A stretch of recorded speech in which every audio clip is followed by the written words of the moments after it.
Shikues të nderuar, ju përshëndes, jemi në minutat editarit informativ në RTS Gjirokastra, ku ndër të tjera sot do të keni mundësinë të ndiqni. Banja termale të Bënjës janë drejt përfundimit të një transformimi të rëndësishëm që synon përmirësimin e kushteve për komunitetin dhe turistët.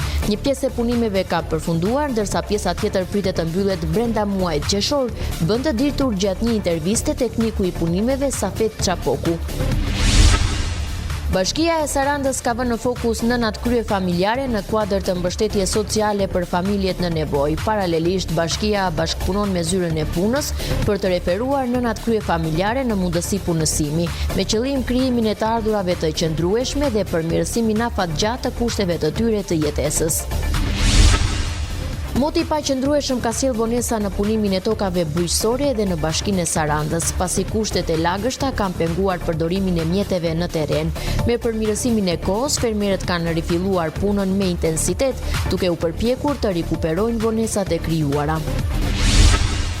Shërbimi i mbrojtjes nga zjarri dhe shpëtimi në Dropull po përgatitet intensivisht për të përballuar sezonin e vështirë të verës, përveç stërvitjes së personelit zjarrpikës dhe mirëmbajtjes së bazës materiale dhe teknike, së shpejti do të pajisen me një tjetër automjet.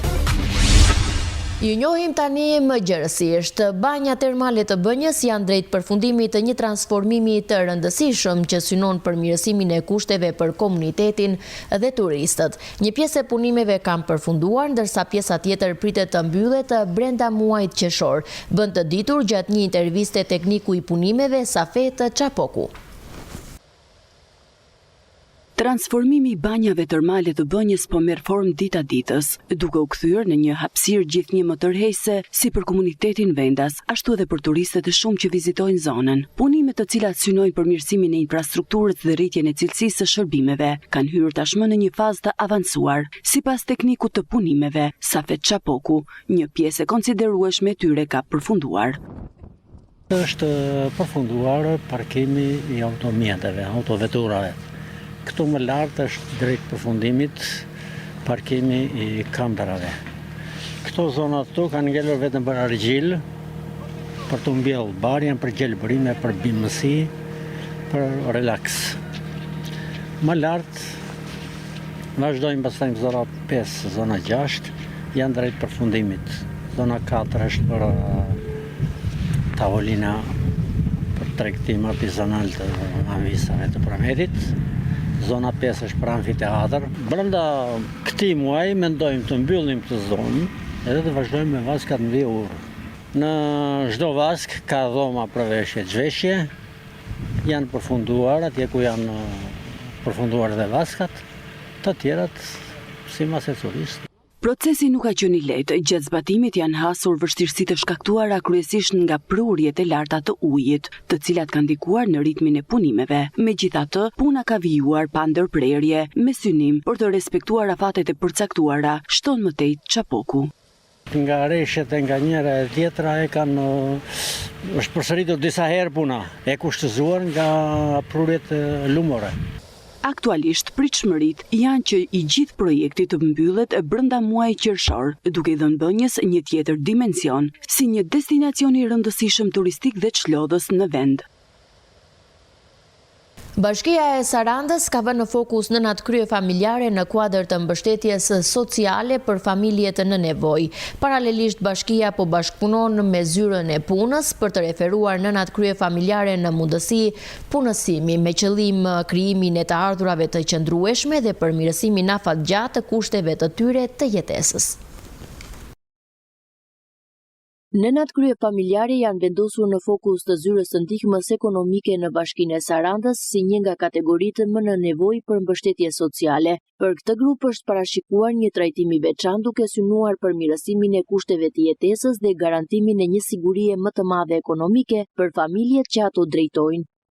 Nënat kryefamiljare para vetë ligji dhe aktet nënligjore për ndihmën sociale në Republikën e Shqipërisë parashikojnë që të marrin dy fishin e pagesës, që marrin familjet e tjera të cilat janë familje normale me të dy prindrit, kështu që marrin dy fishin. Nga ana tjetër, Bashkia Sarandë vet ka kritere të tilla për ndihmën që jep nga 6% të ardhurat e bashkisë, ku këto kryefamiljarët femra kanë prioritet. edhe kur janë të punësuara është vënë një kufi i të ardhurave të tyre nga punësimi për të cilat ato edhe trajtojnë me ndihmë edhe kur janë të punësuara. Paralelisht me mbështetjen financiare, Bashkia e Sarandës po bashkëpunon ngushtë me zyrën e punës për të krijuar mundësi punësimi për nënat kryefamiljare. Përmes reperimeve dhe programeve të punësimit synohet që këto gra të integrohen në tregun e punës dhe të sigurojnë të ardhurat të qëndrueshme. Për sa i përket programeve të punësimit, Bashkia bashkëpunon me zyrën e punës dhe gjithmonë për sa i përket programeve bashkëpunojmë, i referojmë këto nënat kryefamiljare të graje të tjera, siç dhe antarët e tjerë, këto kanë përparësi në punësim dhe gjithmonë ky punësimi i tyre në këto programe bëhet në bashkëpunim.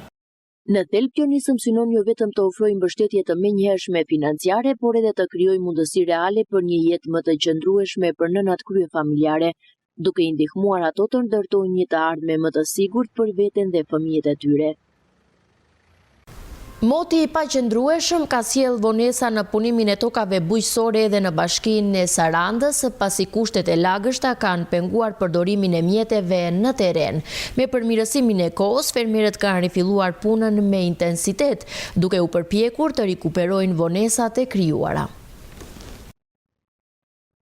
Në bashkinë e Sarandës, moti i paqëndrueshëm ka shkaktuar vonesa në punimin e tokave bujqësore. Fermerët janë përballur me vështirësi pasi kushtet e lagështa kanë penguar hyrjen e mjeteve bujqësore në parcela. Sipas specialistëve të bujqësisë në bashkinë e Sarandës, me përmirësimin e kushteve atmosferike, puna në terren ka filluar me intensitet të lartë. Fermerët po shfrytëzojnë çdo mundësi për të rikuperuar kohën e humbur dhe për të vijuar procesin e përgatitjes së tokës.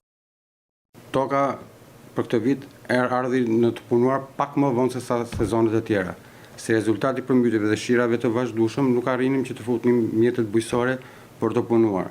Dhe gjithmonë në pritje të përmirësimit të motit na u shtyr në kohë, kështu që edhe mbjellja e emisit është shtyr pak në kohë. Megjithatë jemi në afate dhe pothuajse tashmë kanë filluar edhe mbjelljen e emisit në tokat bujqësore që disponojnë fermerët tanë. Bashkia e Sarandës disponon rreth 2375 hektar tokë bujqësore, nga e cila 92% mbillet kryesisht me kulturën e misrit dhe foragjerës. Në territorin e bashkisë Sarandë shtrihen 2375 hektar tokë bujqësore, të cilat mbillen kryesisht me kulturën e misrit, dhe ajo që kemi gjën më të mirë si bashki, mbjellim rreth 92% të sipërfaqes së tokës.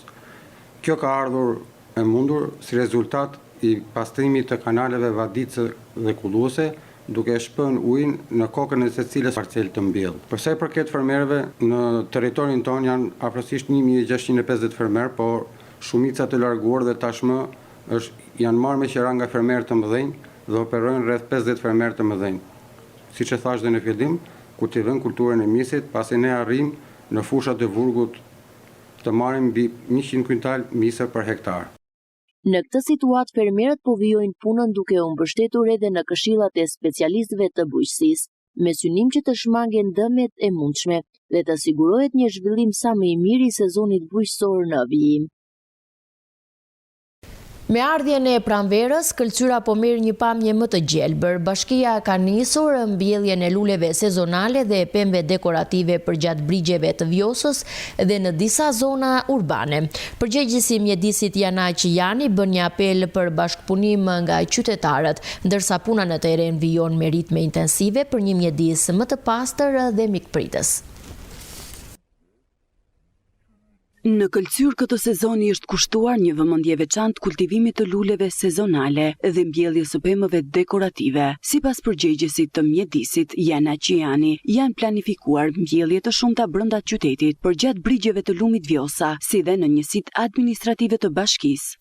Po vazhdohet me zbukurimin e qytetit, me të lulishteve, po mbjellim disa lule me nekshera, gjëra të veçanta në meset e këtyre, po mbillen disa pemë që kanë ngritur trotuare, do i zëvendësoj me pemë të tjera më të që nuk ngrihen rrënjit, që nuk e ngrejnë dheun lart. Dhe gjatë territorit të bashkisë, po merren, po bën sistemime, këto lulishte që janë, po mirëmbahen, po zënsohen, po punohen, edhe rrepinke mbill, edhe akace kemi mbill, edhe pemë të tjera të veçanta. Këto janë në bazë të relievit e të shqieve të qytetit. Jani ka gjithashtu një apel të drejtuar për qytetarët, duke kërkuar mirëkuptimin dhe bashkëpunimin për shtimin dhe ruajtjen e hapësirave të gjelbra.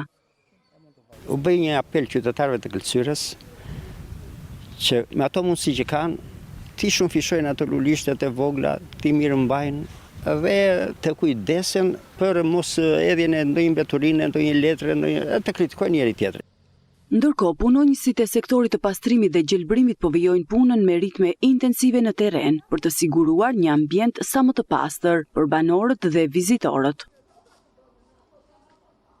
Shërbimi i mbrojtjes nga zjarri dhe shpëtimi në Dropull po përgatitet intensivisht për të përballuar sezonin e vështirë të verës. Përveç stërvitjeve të personelit zjarfikës dhe mirëmbajtjes së bazës materiale dhe teknike, së shpejti do të pajiset me një tjetër automjet. Shërbimi i mbrojtjes nga zjarri dhe shpëtimit në Bashkinë e Dropullit ka në jurisdiksionin e saj administrativ të njësi administrative, me 41 fshatra dhe rreth 25.000 hektar pyje e kullota. Kushtet e punës për një personel për 14 punonjësit vështirësohen, jo vetëm nga mungesa e infrastrukturës, por edhe nga relievi i thyer, pasi më shumë se gjysma e fshatrave janë malor. Drejtuesit e punonjësit e shërbimit zjarfikës në Dropull po përgatiten intensivisht për të përballuar vatat e zjarrit në stinën e verës. Ne për ditë përgatitemi me efektivin për të përballuar problemet e stinës së verës. Ndryshimi klimatik që po ndodh nga viti në vit, ne na dalim për detyrë që të nxjerrim detyrat më të për të përballuar këto problemet e stinës së verës. Rreziku në punën tonë është pjesë e profesionit tonë. Kështu që për ditë përgatitemi për të përballuar këto situatat. Sensibilizimi i banorëve të Bashkisë Dropull është e nevojshme dhe nëpërmjet jush ne duhet të bëjmë thirrje atyre që të marrin masat, mos kemi asnjë problem gjatë stinës së verës. Madje, së shpejt do të pajisen edhe me një mjet tjetër të shërbimit zjarfikës. Me buxhetin e ri të vitit 2026 i kemi bërë kërkesë bashkisë dhe bashkia na aprovoi një buxhet prej 4 milion lekësh, edhe mendojmë që të marrim një automjet më në gjendje për të përballuar situatat e stinës së verës. Përvoja e zjarreve gjatë muajve të dimrit, por edhe përmbytjet që janë shënuar në Dropull, vlen për drejtuesit e këtij institucioni. Kemi patur djegje banese në fshatin Sotir, po pa humbje jete. Me përmbytjet kemi qenë më ndryshe, i kemi përballuar këto situatat, nuk kemi patur shumë probleme, vetëm në pjesën në fshatin Vrisera dhe në Dervician, të cilat u përballuan edhe me ndihmën e drejtorisë shërbimeve në Bashkinë Dropull. Institucioni i shërbimit zjarfikës në Dropull mbështet iniciativën e qeverisë shqiptare për ndërtimin e qendrës operacionale në Kranet të Bashkisë Finiq për përballimin e fatkeqësive natyrore në rajonin e Gjugut. Ishim në minutat e ditarit informativ në RTS Gjirokastra. Unë ju falenderoj për vëmendjen, ju uroj shikim të këndshëm të programeve tona në vijim. Bashkë mirupafshim.